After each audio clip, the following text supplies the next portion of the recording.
Bismillahirrahmanirrahim. Alhamdulillahirabbil alamin wassalatu wassalamu ala asyrafil anbiya'i wal mursalin wa ala alihi wa sahbihi ajma'in. Rabbana shrah lana sadrana wa yassir lana umurana wa hlul 'uqdatam min lisanina yafqahu qawlana. Allahumma 'allimna ma jahilna wa dhakkirna ma nusina. Amma Assalamualaikum warahmatullahi taala wabarakatuh. Alhamdulillah, kesyukuran kepada Allah SWT dipanjatkan kerana masih beri kita peluang, masa dan juga ruang untuk sama-sama meneruskan pembelajaran pada pagi ini, insyaAllah. Hari ini kita akan terus dengan qiraat amali surah Al-Baqarah. Kita akan teruskan surah Baqarah ayat 206, juzuk kedua, ayat 206 surah Al-Baqarah. Qila lahu taqillaha akhazathu al-'izzatu bil ithm fahasbuhu jahannam wa la bi'sal mihad. Macam biasa, kita lihat khilaf yang terdapat pada ayat ini. Okey, sama-sama kita lihat di manakah khilaf yang pertama, iaitu di hadapan sekali, bermula pada kalimah qila, iaitu pertama sekali. Yang kedua, qila lahu. Ya, dia berangkai di antara dua kalimah ni. Qila satu, lahu satu. Qila dibaca dengan ismam. Dibaca ismam oleh Hisham dan juga Kisai. Qila wa idza qila. Seterusnya kalimah qilala. Misalnya ini dalam dua kalimah, iaitu bagi susi dibaca dengan idgham. Susi baca dengan idgham. Qillahu. Apabila ada huruf mat di hadapan, dia akan baca dengan tiga wajah, iaitu qasar, tawassut dan juga mad. Qasar, tawassut dan juga mad. Qillahu dan juga qillahu. Baik, kalimah yang ketiga yang terdapat khilaf padanya adalah bil ithn. Alif lam bertemu dengan hamzah dalam satu kalimah. Macam biasa dipanggil alif lam bertemu dengan hamzah ataupun sakin mafsul. Jadi di situ Warash baca dengan naqal, bil ism. Khalaf baca dengan saktah. Khalad pula baca dengan dua wajah, iaitu saktah dan tidak. Kalimah yang seterusnya adalah wala bi'sa. Warsh baca dengan Warsh dan Susi baca dengan ibdal. Baik, selesai untuk kalimah ini, kita lihat secara detail nota di sebelah.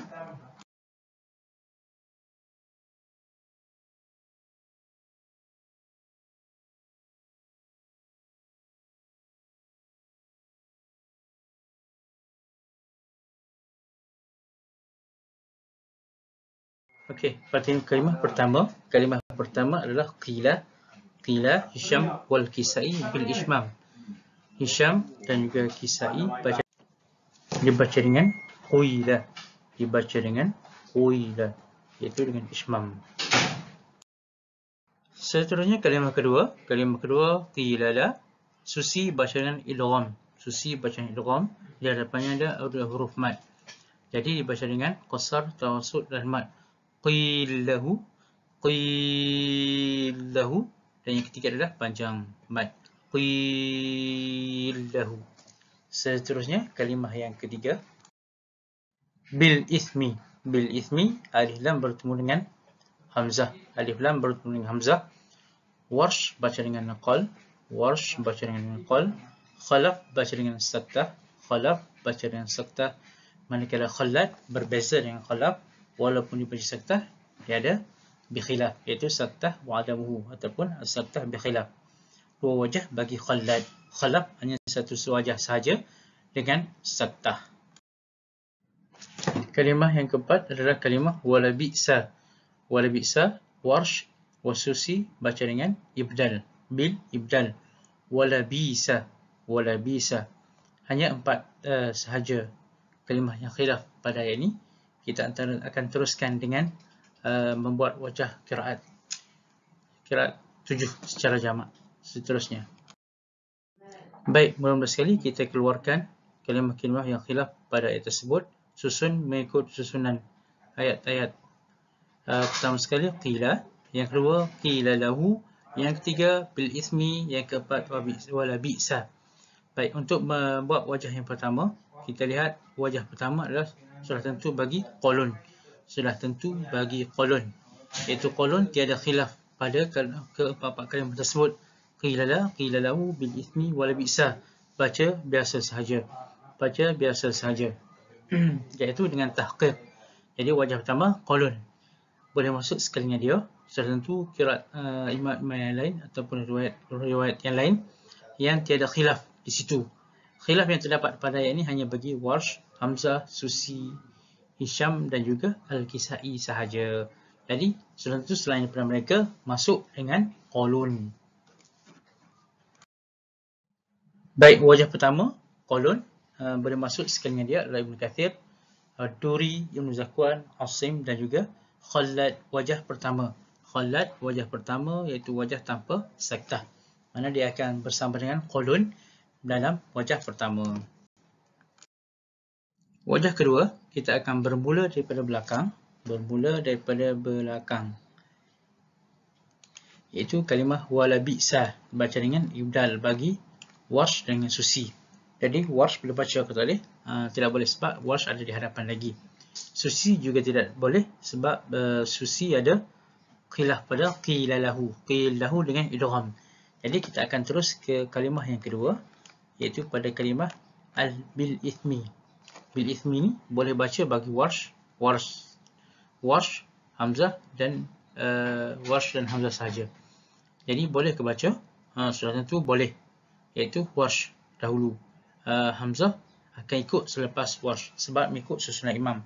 Bila khilaf di suatu tempat di satu kalimah, maka kita akan lihat kalimah tersebut di segi susunan imam. Jadi imam yang pertama adalah tentu Warsh. Warsh boleh baca atau tidak? Sudah tentu boleh. Disebabkan oleh di situ sahaja khilaf bagi Warsh. Jadi wajah kedua adalah Warsh. Untuk meneruskan bagi Warsh wajah yang ketiga bil ismi sebagaimana kita bincangkan tadi. Nombor 2 sudah Warsh, nombor 3 sudah tentu Hamzah. Sebab Hamzah juga khilaf pada bil ismi sahaja. Jadi wajah ketiga adalah Hamzah. Di sini wajah ketiga adalah Hamzah. Baca dengan as-sakt pada bil ismi, iaitu Khallad wajah yang kedua dengan saktah. Hamzah, Khalaf dan Khallad. Khalaf satu wajah saja dengan saktah. Manakala Khallad wajah kedua. Di sini wajah pertama Khallad dan di sini ada wajah kedua bagi Khallad. Yes, wajah kedua bagi Khallad dengan saktah. Baik, untuk meneruskan wajah keempat, selepas saktah daripada kalimah bil ithmi sudah tiada khilaf di situ. Jadi kita akan terus ke hadapan lagi, iaitu pada kalimah qilala. Pada kalimah qilalahu ada khilaf bagi Susi. Ya, Susi sahaja. Jadi kita akan buat wajah bagi Susi. Susi dengan al-idgham campur dengan al-qasr. Idgham campur dengan qasar. Idgham dengan qasar, iaitu dua harakat campur dengan idgham. Seterusnya begitu juga wajah ke 5 dan 6 kita akan terus dengan Susi, idgham tawassut, idgham mad, idgham dengan mad. Wajah kelima Susi, idgham dengan idgham dengan tawassut. Idgham dan tawassut di sini. Wajah ke-6 bagi Susi juga kerana khilaf pada qilala dan beliau mempunyai 3 wajah, iaitu qasar, tawassut dan mad. Jadi wajah ke-6 adalah Susi, idgham dengan mad. Baik, wajah yang ke-7. Oh maaf, rekod terpaksa bunyi bising hari ini kerana jiran sebelah sedang menyisir rumput. Ya, minta maaf, Ustaz terpaksa teruskan juga. Okey, wajah yang ke-7, qilala sudah habis, maka dia akan bergerak daripada kalimah qilala akan bergerak kalimah qila. Akan bergerak pada kalimah qila. Baik, wajah yang ke-7, untuk membuat wajah ke-7 bermula daripada qilalahu, jadi qila pada kalimah qila saja. Di situ hanya ada satu khilaf sahaja, iaitu dengan ishmam. Ishmam bagi siapa? Ya, bagi Hisham. Bagi Hisham. Hisham dan Kisai. Jadi di situ Hisham dan Kisai bersama. Jadi wajah ke-7 adalah Hisham dan juga Kisai. Ishmam pada qila. Qila dibacanya ishmam. Qila, qila. Jadi seterusnya kita akan baca 7 wajah tersebut. Baik, kita akan baca qiraat pertama iaitu dengan qalun. Yang qalun tanpa ada sebarang perbezaan. Wa idza qila lahu ittaqillaha akhadhathu al-'izzatu bil itsm fahasbuhu jahannam wa labisal mihad. Okey, kita teruskan dengan wajah kedua bagi Warsh. Dengan naqal pada bil ismi dengan naqal pada bil ismi dengan ibdal pada wala bi'sa. Wa idza qila lahu ittaqillaha akhadhathu al-'izzatu bil itsm fahasbuhu jahannam wa labisal mihad. Seterusnya wajah ketiga dengan hamzah. Wa idza qila lahu ittaqillaha akhadhathu al-'izzatu bil ismi fahasbuhu jahannam wa labisal mihad. Yang keempat dengan susi. Wa idza qila lahu ittaqillaha akhadhathu al-'izzatu bil ismi fahasbuhu jahannam wa labisal mihad. Wajah kelima susi. وَإِذَا قِيلَ لَهُ اتَّقِ اللَّهَ أَخَذَتْهُ الْعِزَّةُ بِالْإِثْمِ فَحَسْبُهُ جَهَنَّمُ وَلَبِئْسَ الْمِهَادُ. Wajah keenam. وَإِذَا قِيلَ لَهُ اتَّقِ اللَّهَ أَخَذَتْهُ الْعِزَّةُ بِالْإِثْمِ فَحَسْبُهُ جَهَنَّمُ وَلَبِئْسَ الْمِهَادُ. Baik, wajah yang ketujuh ishmam pada qila. وَإِذَا قِيلَ لَهُ اتَّقِ اللَّهَ أَخَذَتْهُ الْعِزَّةُ بِالْإِثْمِ فَحَسْبُهُ جَهَنَّمُ وَلَبِئْسَ الْمِهَادُ. Baik, selesai semua 7 wajah. Jadi harap anak semua baca sendiri di rumah. Baik, telah selesai ayat yang ke-206. Jadi harap pelajar semua dapat mengikuti semua khilaf-khilaf dan dapat baca ayat tersebut dengan baik.